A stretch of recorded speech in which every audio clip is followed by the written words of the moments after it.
Now, Rina Sha joins me from Reston, Virginia. She's a CEO of Rilax Strategies, a political and strategic communications firm.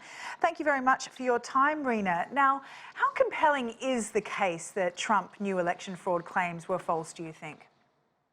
Today, we heard the case being made for why Donald J. Trump, the 45th president of the United States, pulled a con on the American people, particularly his supporters. One of the most bombastic moments of today was Congresswoman Lofgren, who did most of the talking of the hearing of today, is when she said that Trump's big lie was also the big ripoff. She really put a bow tie on what we heard from Trump's legal team today, not just the top attorney for the country, Attorney General Bill Barr, who Trump used more like his personal lawyer, but campaign and legal experts that were brought in to tell Trump that there was no evidence to support his claims and allegations of widespread fraud in that election that he was up against Biden. So today, it was a really, really pivotal point. There wasn't just visual evidence, but we heard it from people that supported Trump himself. But let's face it, these hearings only really matter if the DOJ actually does something that will take, these claims as a criminal investigation. How likely is that to happen? Well, this is really important to distinguish here because for months, many people, myself included, have been frustrated with the pace at which this committee has worked. We are quite far away from January 6, 2021.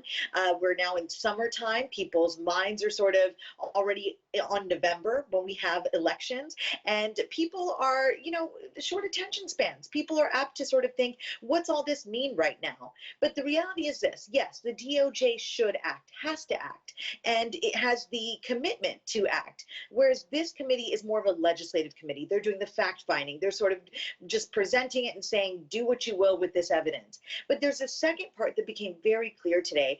And again, it is about really what we heard from Congresswoman Lofgren about how she says this was about money. This was about a grift. She didn't use that word in particular, but she laid out why the people who received fundraising messages from Trump's campaign were duped into giving their money. These are small donors, mind you, into giving their money for what they thought were going to probably be legal challenges. Their money was instead used on things like a rally in front of the White House, clips on the day of January 6th, a time when supporters of the president went from listening to him and other people at that rally in front of the White House and marched towards the Capitol, and the insurrection and violence ensued that day.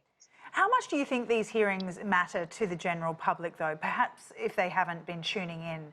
Bearing in mind, though, we've got former aides from Trump, Bill Barr, even the likes of Jared Kushner and Ivanka Trump testifying. Is this the committee's attempt to reach the people directly, do you think?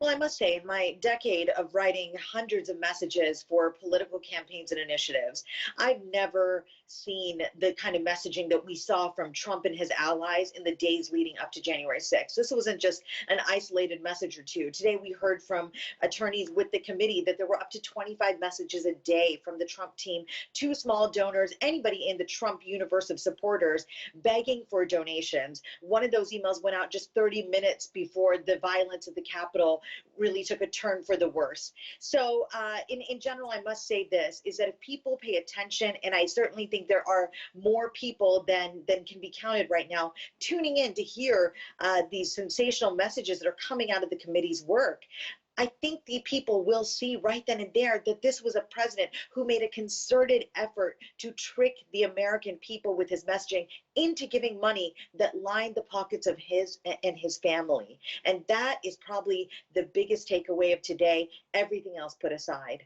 Now, you're a Republican, but you're also a never Trumper. Am I right?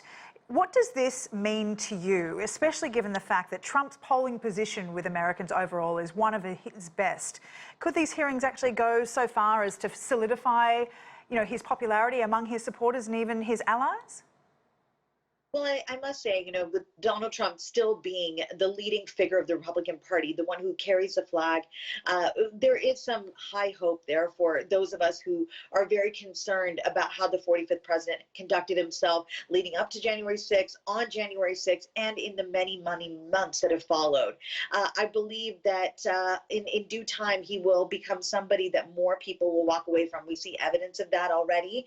But the reality is this, is that the chokehold he has on the party has trickled down to the candidates that we see running across the country for Congress, in state houses. They message like him. They continue to take actions, much like what I just described, incendiary messages that call people to action and perhaps don't give them the full truth about where their money is going.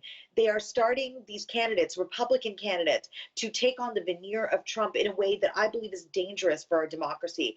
On one hand, I'm encouraged that more people seem to want to break away from Trump, especially as people like Florida Governor Ron DeSantis are sort of growing in popularity in today's Republican Party. But on the other hand, it hasn't happened too quickly. That sort of divorce between today's GOP and Trump. Perhaps these public hearings will lead to that. Rina, really appreciate your insight there. Thank you very much. Rina Sha for us there from Rilax Strategies.